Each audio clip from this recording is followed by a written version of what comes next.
O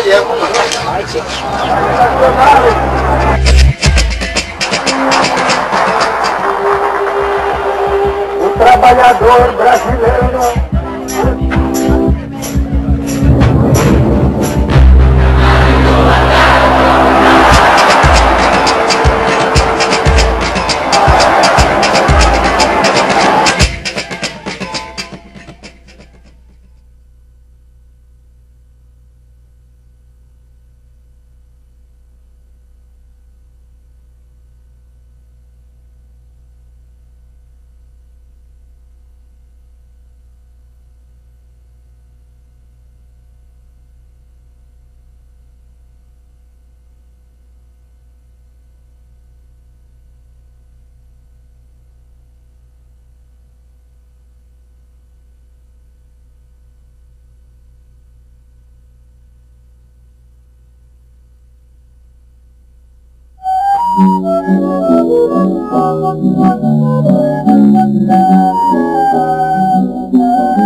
O Governo Provisório da República dos Estados Unidos do Brasil decreta.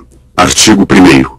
Fica proclamada, provisoriamente e decretada como a forma de governo da nação brasileira, a República Federativa. Artigo 2º. As províncias do Brasil, reunidas pelo laço da Federação, ficam constituindo os Estados Unidos do Brasil.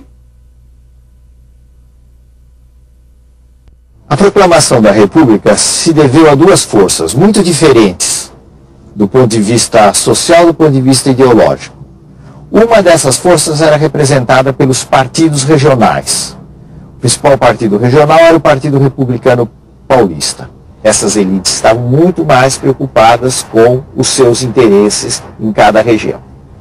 Qual era o sonho, digamos, da elite paulista, para simplificar, ou das grandes elites regionais? Era fazer uma república que fosse pouco centralizada. Quer dizer, em que o poder dos estados se tornasse muito amplo. Já os militares, que foram a outra força que deu origem à república, tinham concepções diferentes dessas elites civis. Era a ideia de uma república centralizada, muitas vezes mais autoritária. Os militares estavam muito mais preocupados com a unidade nacional.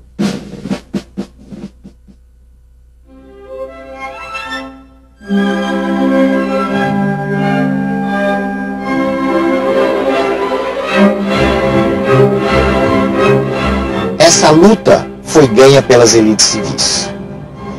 Nos primeiros tempos, os militares predominaram. Basta se pensar nos governos de Deodoro e Floriano.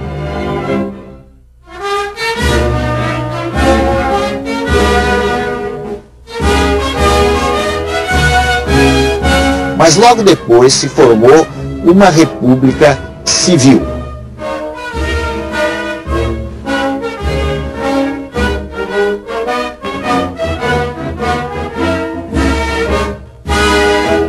A maior prova de que as elites civis triunfaram é a Constituição Republicana, que foi aprovada em 1891, que era o modelo da República Federativa.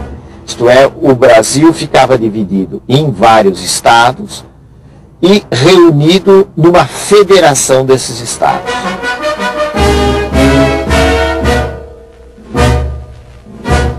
E além disso, essa Constituição, seguindo bastante o modelo americano, criou uma divisão de 3 poderes, pelo menos na teoria. Esses 3 poderes eram o poder executivo, que executa as leis, ou que encaminha leis para o Congresso, o poder legislativo, que faz as leis, a Câmara dos Deputados e o Senado, e o poder judiciário, que julga o conflito entre os cidadãos, ou então interpreta as leis, interpreta a Constituição. O que a Primeira República fez, em continuação com os últimos anos do Império, foi manter o voto só para as pessoas alfabetizadas. Mas, ao mesmo tempo, abriu um instrumento que, vamos dizer assim, convidava à fraude eleitoral. Esse instrumento era a inexistência do voto secreto. Como o voto era aberto, todo mundo sabia o voto de um determinado cidadão, a possibilidade do cidadão ser pressionado a votar em determinados candidatos, sobretudo no campo, era muito grande.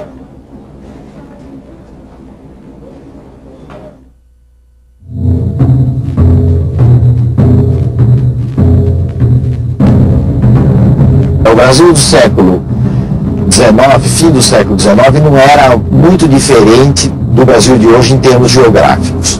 Só que havia vastas regiões do Brasil que não estavam ainda ocupadas. Elas estavam delimitadas, estavam no mapa, mas não havia uma ocupação real. Caso, por exemplo, até do oeste de São Paulo, que tinha regiões ocupadas por índios, coisa que pouca gente sabe no início do século XX.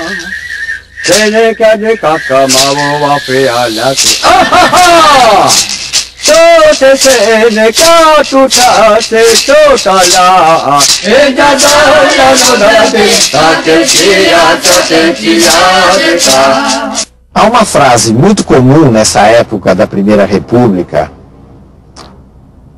fim do século XIX até 1930, de que o Brasil é um país essencialmente agrícola. Quer dizer, vamos nos fixar em atividades agrícolas e vamos esquecer tudo mais.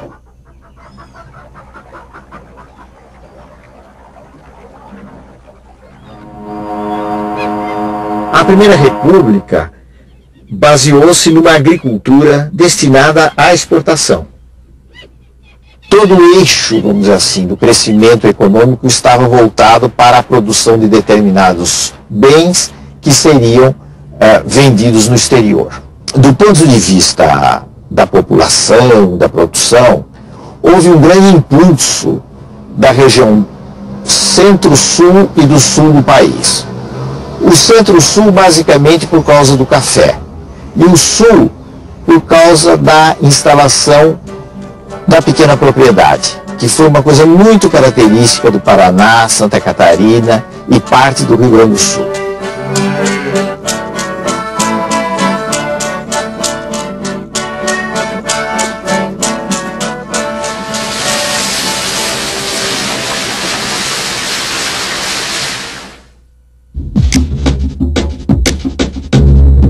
A partir de 1880, por aí, surgiu a produção de borracha.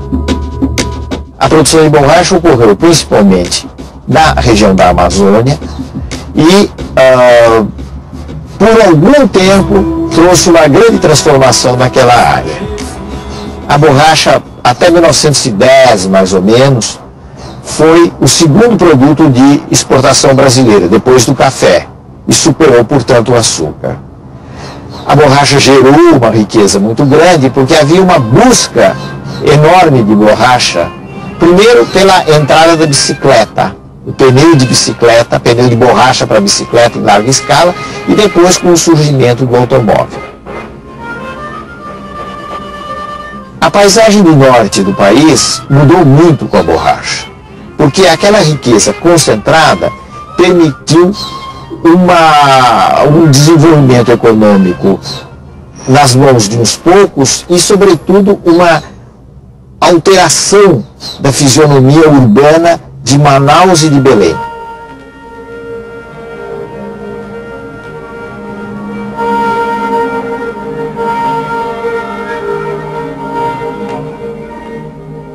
Até que surgiu a grande crise da borracha. A grande crise se deu aí por volta de 1910, quando as plantações inglesas na Ásia, na região da Malásia, começaram a concorrer fortemente com a borracha brasileira.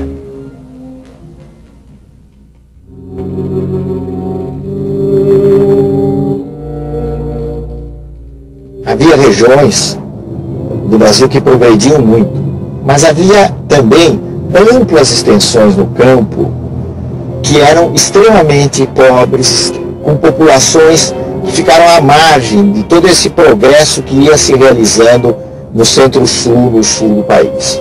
É o caso de alguns estados, ou de quase todos os estados do Nordeste.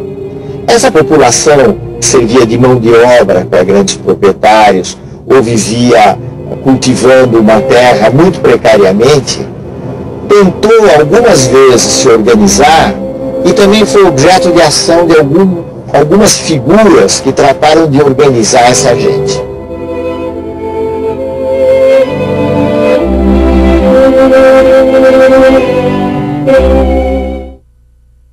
Dos movimentos no campo, o mais importante e o mais conhecido foi o de Canudos, que se instalou no norte da Bahia, perto da cidade de Jeremoabo, entre 1893 até a sua liquidação em 1897. O Arranhal tinha como figura central uma figura urbana, que era o Antônio Conselheiro, que era uma espécie de figura de um missionário. E o Conselheiro foi muito hábil em reunir sertanejos atacados pela seca, pelas más condições de vida, e que buscaram no Arraial de Canudos uma forma comunitária de melhores condições da sua existência, ou dar mais sentido à sua existência.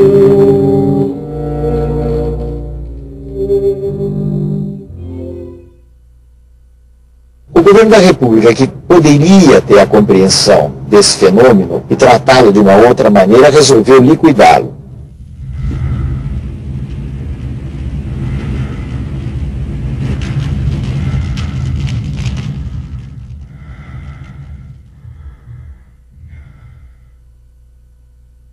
Canudos não se rendeu. Exemplo único em toda a história, resistiu até ao esgotamento completo, expugnado palmo a palmo na precisão integral do termo. Caiu no dia 5, ao entardecer. Quando caíram os seus últimos defensores, que todos morreram. Eram 4 apenas. Um velho, 2 homens feitos e uma criança, na frente dos quais rugiam raivosamente 5.000 soldados.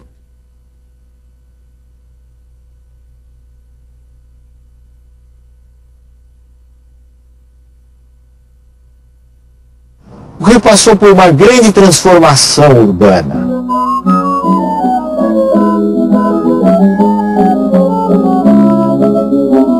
Por exemplo, a Avenida Rio Branco foi aberta no início da República e foram feitas também muitas transformações que envolveram sacrifícios para pessoas pobres que moravam no centro da cidade e que tiveram que se deslocar ou para os subúrbios ou para as favelas que estavam começando a crescer nos morros do Rio de Janeiro.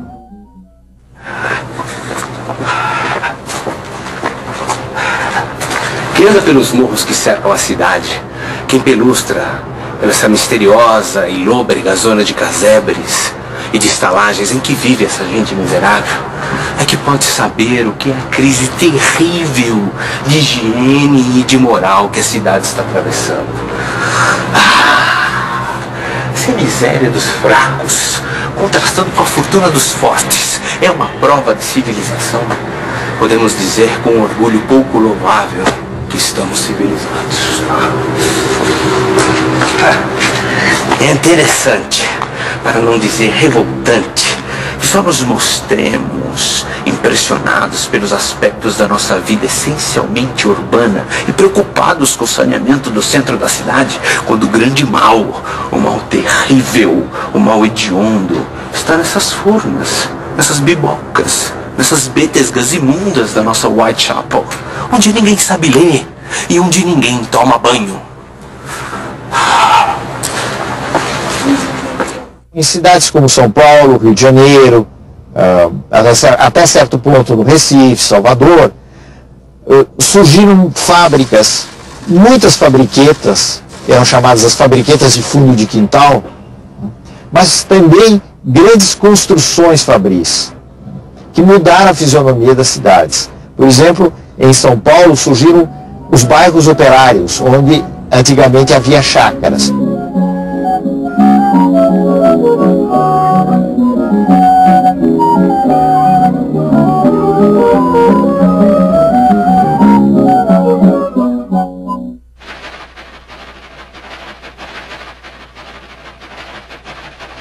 esse impulso, no caso de São Paulo, foi muito gerado através da própria atividade cafeeira, através do próprio negócio do café. Por quê? Porque o café gerou uma grande expansão econômica, uma urbanização, quer dizer, as cidades cresceram muito, a cidade de São Paulo cresceu muito, e criou assim um mercado interno, um mercado para os produtos industriais. Foi por essa via que as indústrias começaram a crescer no país.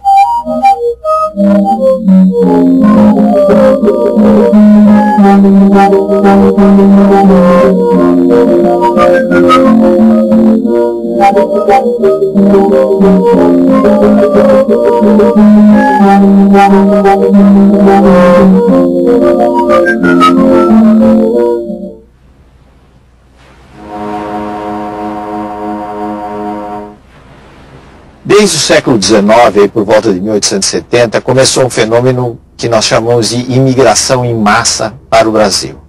Esse movimento teve uma parte concentrada no sul, onde já havia uma velha imigração alemã, sendo que agora vieram principalmente colonos italianos. A outra parte foi concentrada ou estabelecida na região centro-sul do país, especialmente em São Paulo. Por que essa imigração? Na Europa existiam condições de pobreza que levavam as pessoas a quererem, como se dizia na época, fazer a América. Isso de um lado. Do outro lado, porque os fazendeiros de café necessitavam de mão de obra com o fim da escravidão. Então foi feito um esquema para atrair imigrantes da Europa, especialmente para as fazendas de café em São Paulo.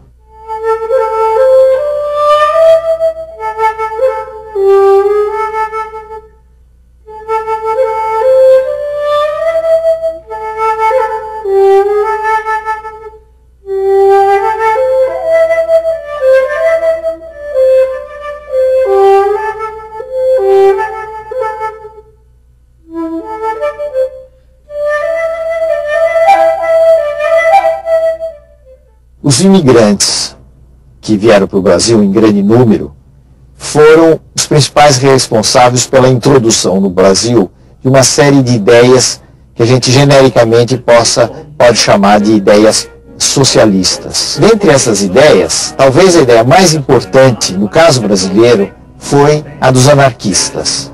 Os anarquistas representaram realmente um pequeno grupo, mas um grupo influente nos meios operários, especialmente o anarquismo brasileiro, que era o anarco-sindicalismo. Ele pretendia reforçar o papel do sindicato, transformar o sindicato em um órgão revolucionário e fazer, através da ação dos sindicatos, uma revolução social no Brasil.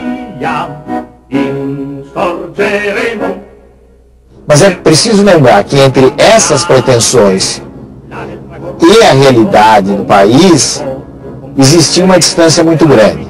Então, os anarquistas, na realidade, foram defensores de direitos dos trabalhadores. 8 horas de trabalho, igualdade de salário para as mulheres e os homens, coisas desse tipo que eram muito importantes, estavam próximas da realidade e ao mesmo tempo não tinham nada de revolucionários.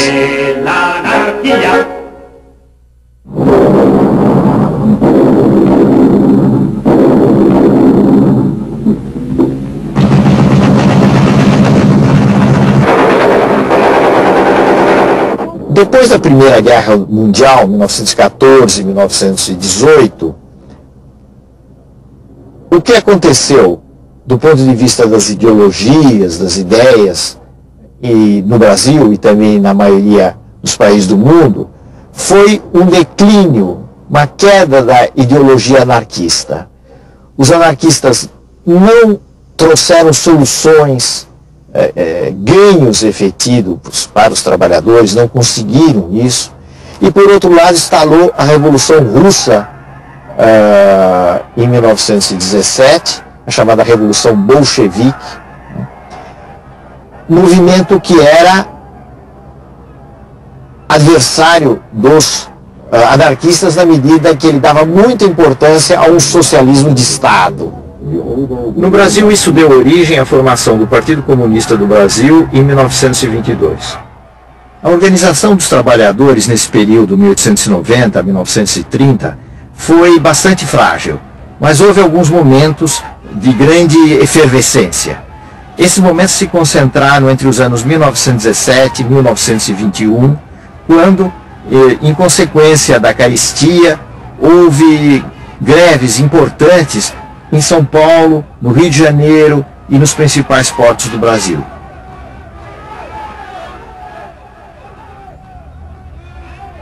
Começaram a se acumular sintomas, sinais de crise da Primeira República.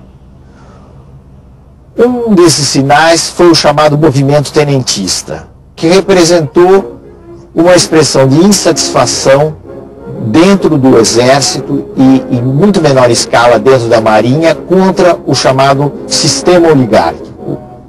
Por que essa insatisfação dos tenentes? Porque eles sonhavam com um tipo de república centralizada, unificada, que não favorecesse os estados maiores.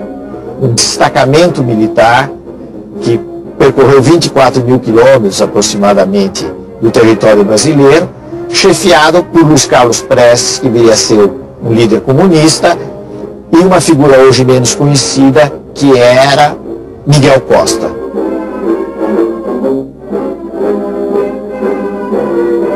Por volta de 1927, o movimento terminou. Perdeu, de certo modo, o seu caminho.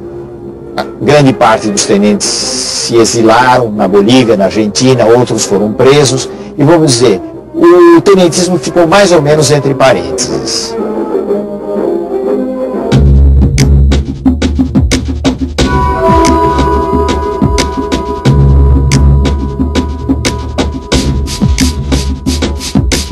São Paulo e Minas fizeram uma aliança, a República do Café com Leite, que durou ao longo da Primeira República até quase o fim da Primeira República. São Paulo teve uma forte predominância na Primeira República, e São Paulo tinha como base econômica o café, e Minas também teve essa predominância, e o leite, a produção de leite, era um fator econômico importante das atividades agrícolas e pastoris de Minas Gerais. Mas é preciso a gente tomar cuidado e não pensar que tudo, do ponto de vista político, era a aliança de São Paulo e Minas. Muito da disputa política e dos acordos políticos passava por São Paulo, passava por Minas, mas passava também pelo Rio Grande do Sul.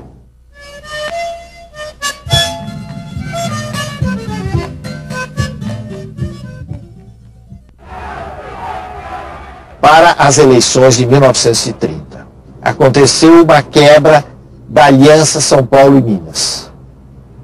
Como consequência disso, Minas se aliou ao Rio Grande do Sul e lançou o nome de Getúlio Vargas à presidência da República. A aliança, evidentemente, representava interesses do ponto de vista econômico que não estavam diretamente vinculados com o café. Minas, especialmente o Rio Grande do Sul e outros estados do Nordeste que deram apoio a essa aliança, chamada de Aliança Liberal. A Aliança Liberal perdeu as eleições de 1930. Significa que em 1º de março de 1930, Getúlio foi derrotado. Alguém diria, Getúlio foi derrotado pela fraude, venceu Júlio Prestes, que era o candidato de São Paulo e da Paraíba, com alguns outros apoios. Gaúcho, meu irmãozinho mineiro, seu Julinho é que vai ter. Porque cidade Julinho é um caboclo brasileiro, brasileiro como quer. O que houve de novo naquela altura foi o fato de que um setor da oposição civil, um setor da Aliança Liberal, principalmente os nomes mais jovens, não se conformaram com o resultado das eleições.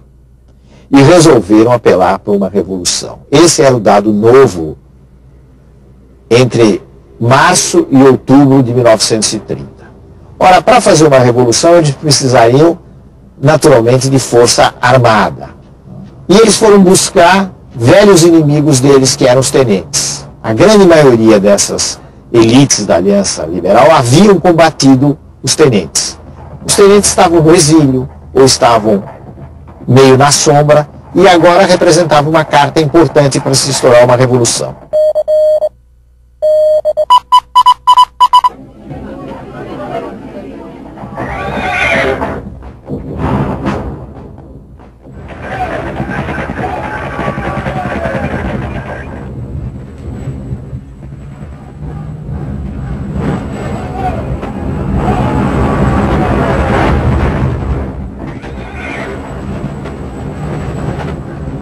A Revolução triunfou rapidamente no Nordeste, onde ela teve colaboração popular sob a chefia de Juarez Távora. No Rio Grande do Sul, que era o coração da Revolução, também ela teve êxito e se formou uma coluna do Exército e da Brigada Militar, percorrendo os estados do Sul, saindo do Rio Grande do Sul, atravessando Santa Catarina, Paraná, até chegar à capital da República, tomando o poder na capital da República.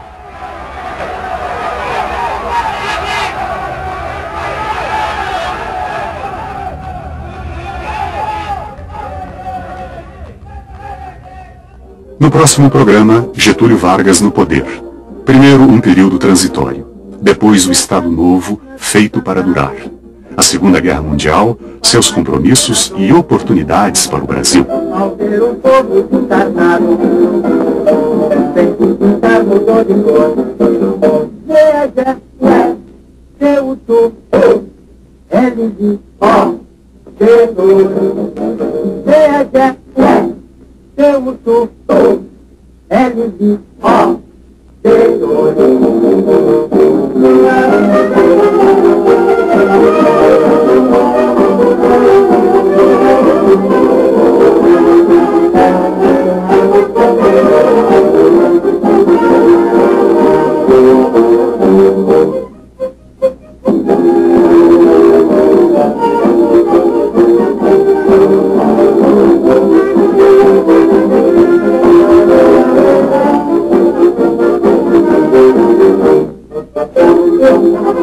Thank you.